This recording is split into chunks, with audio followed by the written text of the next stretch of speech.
I welcome you all in the session, and topic of this session is project cycle. And project is basically a investment activity with the objective to achieve some predetermined goals. And actually, we achieve this predetermined goal by implementing some projects of some pre-designed activity of projects. We want to achieve some goal of the development of the improving the economic condition, or the project of getting some production to get some extra income to improve our socio-economic conditions. So these are the different objectives.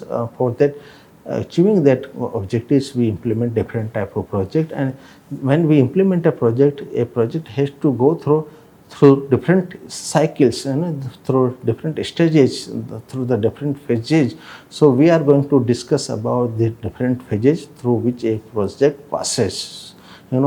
Starting from identification, preparation of the project, and the appraisal by the lending organization, the implementation, the monitoring and evaluation. These are the different stages through which a project passes through.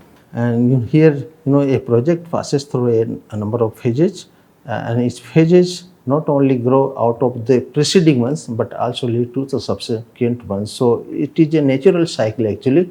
So when we complete a cycle or a phase, automatically a new phase will appear, and we have to work in the new phase. So the new phase appear from the preceding phase, and project is essentially a self-regenerative cycle, so that a new projects emanate from the old one in a continuous manner. When we complete the one project, automatically it generates automatically new project emerges based on the experiences, based on the output of the old project which we have implemented in the areas. And these are the different phases of the project cycles, like identification, preparation and analysis of the project, then appraisal, implementation, monitoring and evaluation. So these are the 6 stages through which a project passes. And in this session we are going to discuss about these different 6 phases.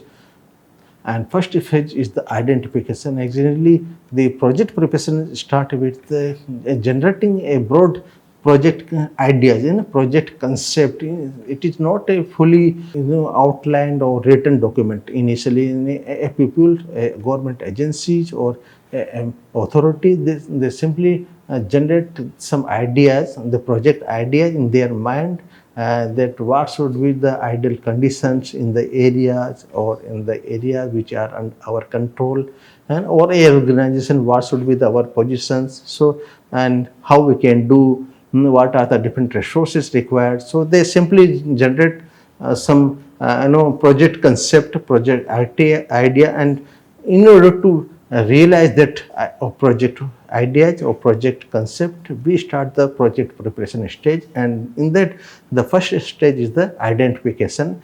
And this identification phase, the main objective is to find out the potential projects which we can, or a organization, a government or agencies, a development agency, which can implement in the areas to achieve some targeted objectives, to help some targeted peoples, to help the targeted beneficiary.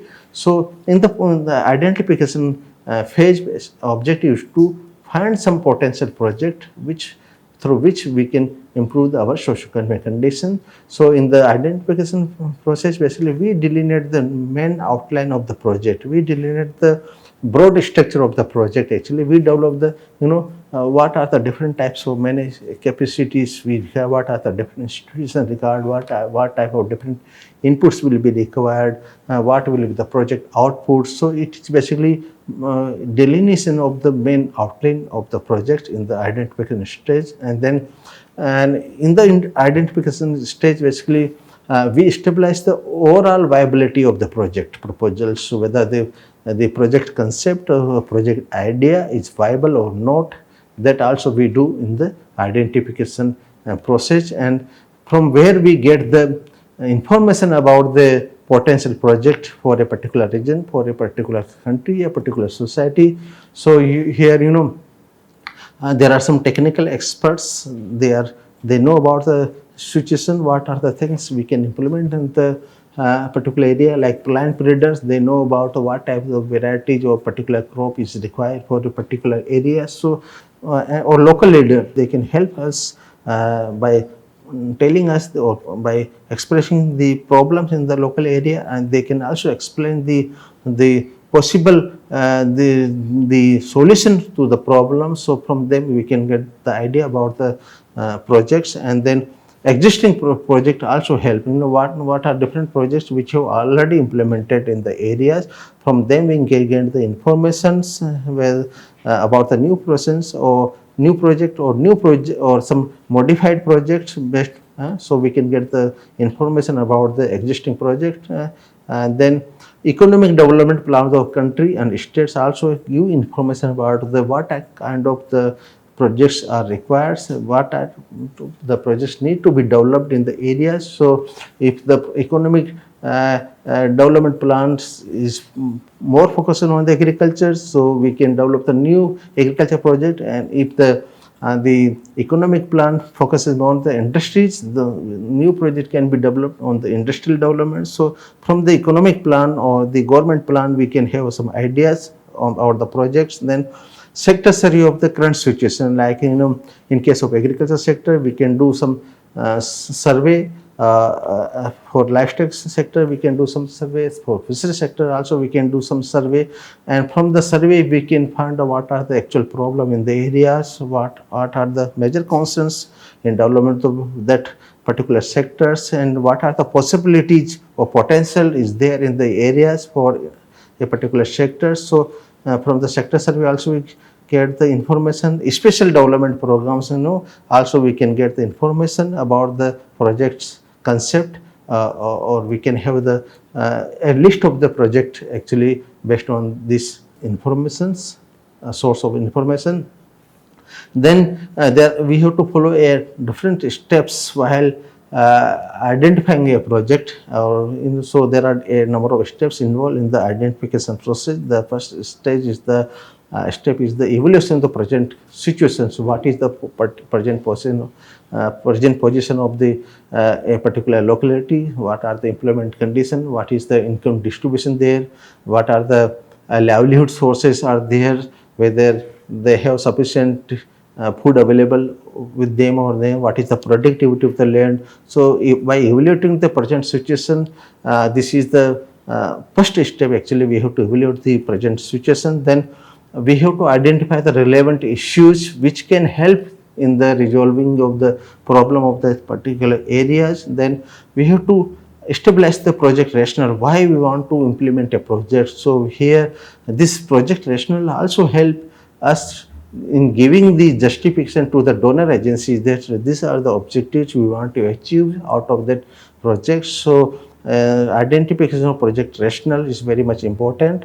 And then developing the project design and concept. And project design and concept is basically, we have to draw the broad design of the project, like what are the different inputs or resources are required, manpower required, and what will be the output from the project. So we have to develop the broad project designs, which institution will help in implementing the projects, and from where we'll get the financial resources. All these aspects and broad aspects are prepared here. And then we have to also decide about the project skills, whether this project will be implemented in a particular village or in a district, or at state level or at the national level. So we have to decide, we have to set the project skills, or we can say complete total 100% population or particular communities, or only for backward communities, or particular type of women or men, both, or particularly for the children or women. So we have to set the project scales here. And then we have to also have preliminary estimates of the cost and benefits from the project, input cost, the machinery cost, the financial resources required, and then what will be the benefits. So we have to have a preliminary studies about the cost and benefit. Then we have to also propose the the organization and management structures which are required, which institutions will be required, whether we have to develop the new authority for project implementation, or whether the existing available authorities or administrative setup is sufficient to implement the project, and who will head, what type of the persons are required to head that projects, and who will be the different peoples or different skills required to implement the projects. And we have to also spell out the further requirement for project, from where we have to get additional information, from where we will get some construction materials, so all the details related to preliminaries, things we have to do in the identification stage. And the second stage is the preparation and analysis of the project actually. And this is stage basically we prepare the detailed project, detailed project report, and all the aspects actually we have to consider. So like social aspect, the technical aspect, the financial aspect, the commercial aspect, and all these aspects need to be considered while preparing the project. So in the second stage, all these aspects, all the study we need to do, and then only we can prepare a good project proposal. And in basically in this stage basically we do the feasibility studies for the project viabilities, for input output relation we have to do some marketing studies also here. We have to see the commercial aspect also there, commercial viability is there, the financial viability is there or not, the physical viability is there or not. So all types of the analysis we do here. Detailed planning of the project we do. So in this stage we do the soil survey, hydrological survey we can do, the cropping pattern we can analysis in the area, the detailed farm project can be prepared in this stage. So all type of studies or designing basically we do here.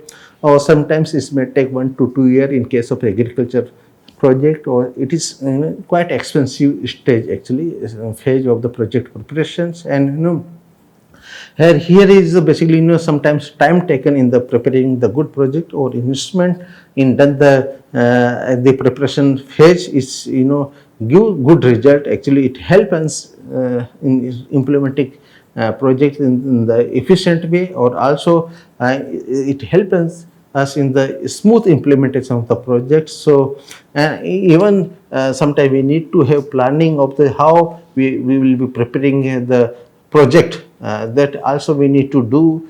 The next stage is the appraisal stage actually. After the identification of the project, after preparing a detailed proposal, in the second stage we need to go for appraisal stage. And in basically this activity is done by the lending institution or aid donor agencies. Actually they do appraise of the project proposals, and sometimes at the local level also, or the domestic agencies also, they undertake the own appraisal simultaneously. To the purpose of this is that whether the developed new proposal is a feasible project, is a viable project, it will achieve the desired objectives or not. So such type of appraisal things is very much required. And sometimes in independent appraisal of the proposal, project proposal is undertaken, and independent agency is identified, and then they do the appraisal of the project. And if the agencies, the lending agency, the donor agencies, or the government fund, the proposal is sound enough, the proposal is the worthwhile, then only they take the decision on the investment, then only the investment may proceed. So this is very much important, and before implementing the project we need to have the appraisal. And if there is some serious flaws, if there is some serious lacuna is there in the project proposal, we need to analyze, or analyst need to alter the plan of the work of the proposal, and or sometimes we need to develop the new plan or new proposal for the projects. And sometimes the World Banks, they send separate missions to appraise the proposed proposal. If we are getting funding from the World Banks, they will send their team to appraise the project, whether this project is done or can be done in the area or not. And why this appraisal is required? Actually, the appraisal is required to see the major assumption in the project are correct or realistic. Sometimes in the assumption like there is a low productivity of a particular crop in an area. So whether productivity is low or not, whether the resources are developed or not, whether the the market is available for the project output is there or not. So they, through the appraisal process, they assess the different parameters of the or different assumption whether they are correct or not. That is the things. Then the project has satisfactory economic rate of return. So through the appraisal, the lending agency, they judge whether the project has a satisfactory economic rate of returns.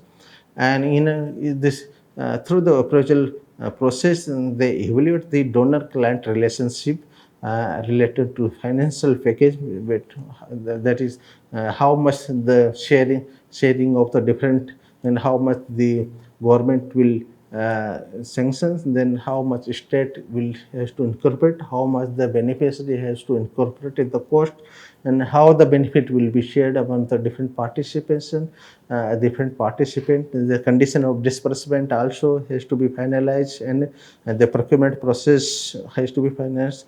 So and then the issues related to loan negotiation, what will be the interest rate, how much will be the repayment period. So all these things are appraised in the appraisal stage. Next stage is the implementation, and this is the very crucial stage.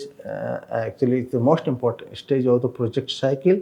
And actually, the better and more realistic project plan is there, then we have the more likely chance to that plan can be carried out, and the expected results or expected benefits can be realized. So if we are developing there is a project proposal is more realistic, we are having more chances of getting the employed, getting implemented the project, getting the output from the project. So here in implementation aspect, another aspect is that we should have the flexible approach to be adopted in the implementation of the project.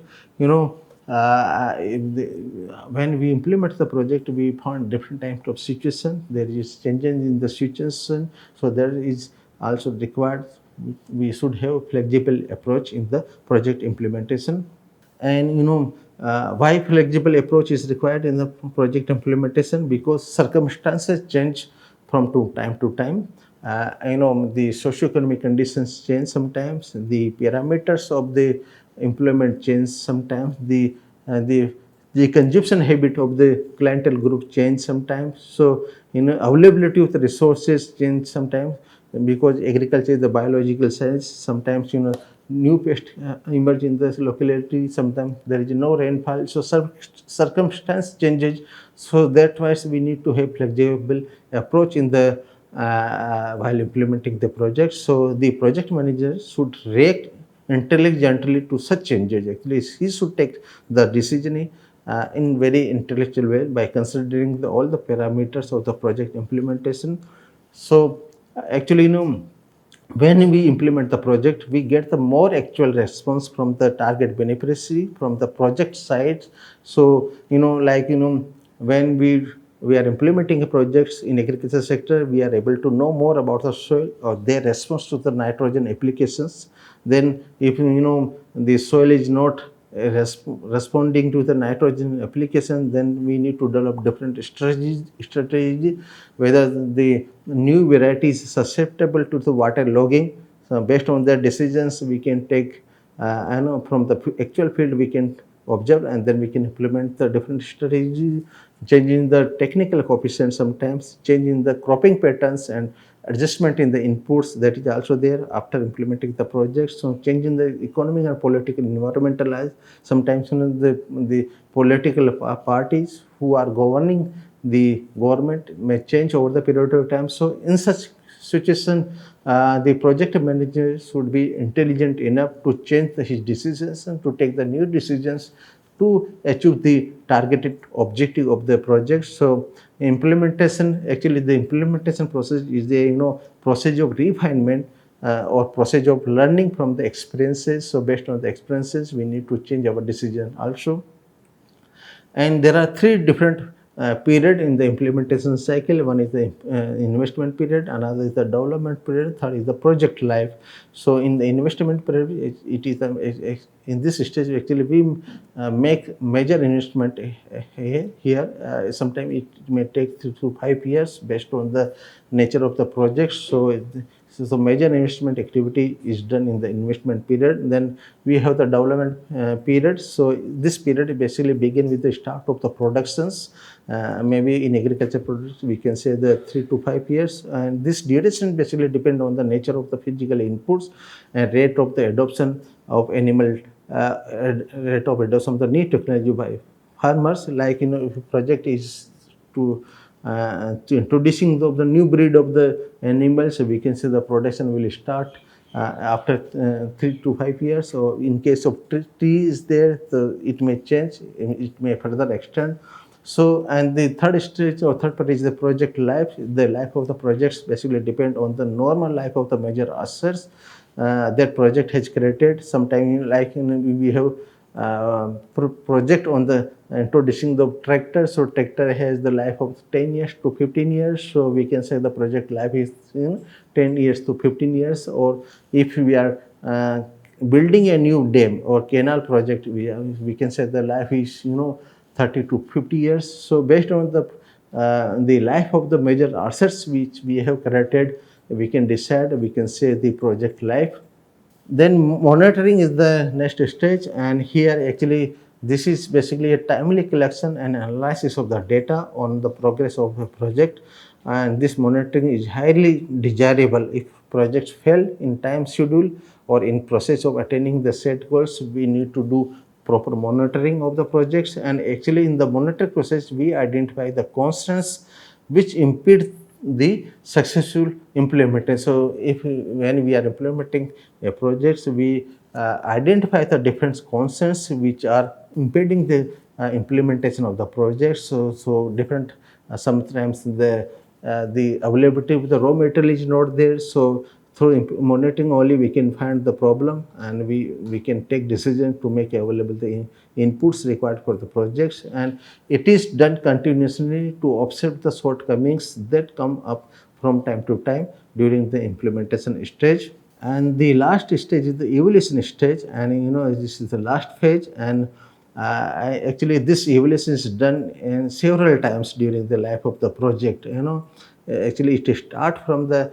project identification to last evaluation stage. And to every stage we do some kind of evaluation of the project. And actually in the evaluation actually we analyze the elements of success and failure of the project. So basically we do the analysis how much success we achieved in the project implementation and what are the different failures are there in the project. So there are different circumstances which says for the project evaluations. And when the project is in the trouble, we need to have evaluation of the project. While planning a follow-up new projects, then we have to do some evaluation of the already executed project. Then and when the project is terminated and the project is closed, then also we need to do the evaluation of the projects. And sometimes when the project is in the routine operation, we also need to do the evaluation of the projects.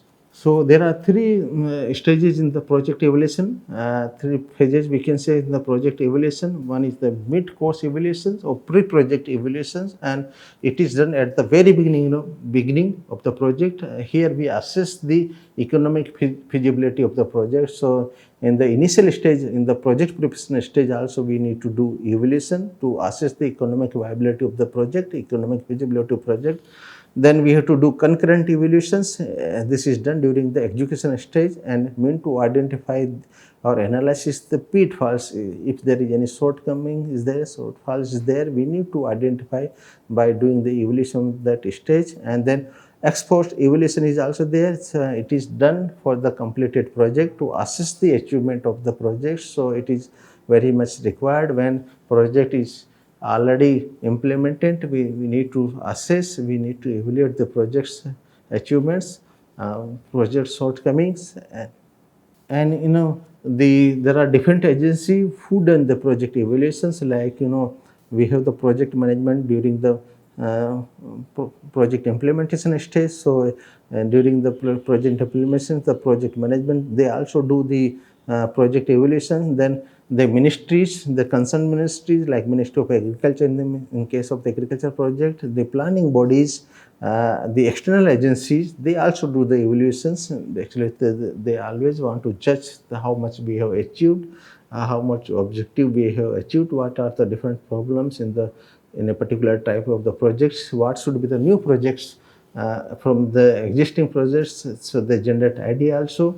And the large projects, they have the evaluation unit also, and that particular evaluation unit, they do the project analysis, project evaluation.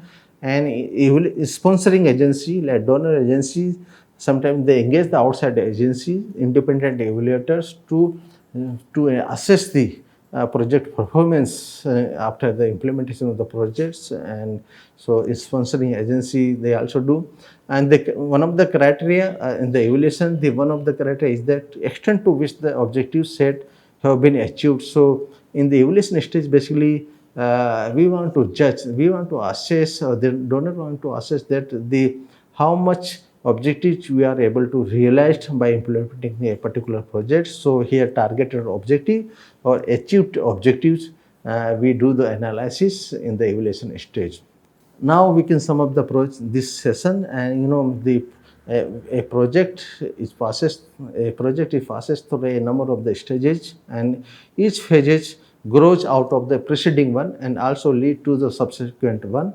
And the project cycle is basically a self-renewing cycle, so that the new projects emanate from the old one. And we have different phases of the project cycles in the project preparation cycle, like the identifications, the preparation and analysis is the second, and then appraisal by the donor agency or aid agencies, or the implementation by actual execution of the project in the field, and the monitoring to monitor the progress of the project, and lastly the evaluations to assess the performance of the project. So these are the different stages in the project cycle. And the following project cycle help in the developing an appropriate projects, new project. The feasible implementation also it help in the case of new project. The analysis or evaluation of the old project, it help in the feasible implementation of the new project, or sometimes reformulation of the new project, generating new project out of the old project experience. So these are the different benefits when we do the evaluations. So these are the 6 stages when we develop a new project. So every project has to pass through these 6 stages of the project formulation process. Thank you very much.